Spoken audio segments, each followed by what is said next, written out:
যাইতে চাইছিল, মেডিকেল করছে, মেডিকেলেও ফিট হইছে।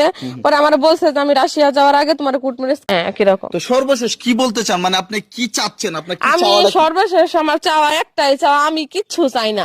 আমি ইমনকে চাই, আমি টাকা পয়সা ধন দৌলত কিচ্ছু চাই না, আমি ওরই চাই। ওরই চান? হ্যাঁ, ইমনকেই চাই। তো যাই হোক, সবাই যে যেখান থেকে ভিডিওটি দেখছেন একটু ছড়িয়ে দিবেন, আমি কারণ এই যে দেখেন, হ্যাঁ, এখন আসলাম। বলতে যাচ্ছেন আপনাকে বিয়ের প্রতিশ্রুতি দিয়ে এমন বিয়ে করে প্রতারণা করছে। হ্যাঁ, প্রতারণা করছে। তো আপনাদের বিয়ে হওয়ার মানে কথাটা কিভাবে আসছিল, যে আপনাকে কখন বিয়ে করবে, যেহেতু আপনি বিয়ের আগে হ্যাঁ, আমারে বলছে যে কারণ ও তো এখন বেকার অবস্থায় ছিল, বাড়িতে সাংসারিক দেখতো। মানে ও আর কি একটাই চাওয়া, আমি কিচ্ছু চাই না।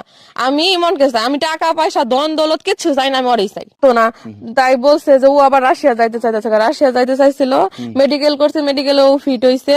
পরে আমার বলছে যে আমি রাশিয়া যাওয়ার আগে তোমার কুট ম্যারেজ করে রাইখা যাবো, তোমার বাড়িতে তুমি থাকবা, কিছু বলবা না। 1 বছর পরে আমি বলবো বাড়িতে, রাশিয়া যাওয়ার পর 1 বছর পরে আমি বাড়িতে জানাইমু যে আমি বিয়ে করে রাইখা আসছি। আচ্ছা, তারপর তারা মাইনা নিলে নিব, না নিলে আমি পরে বুঝবো।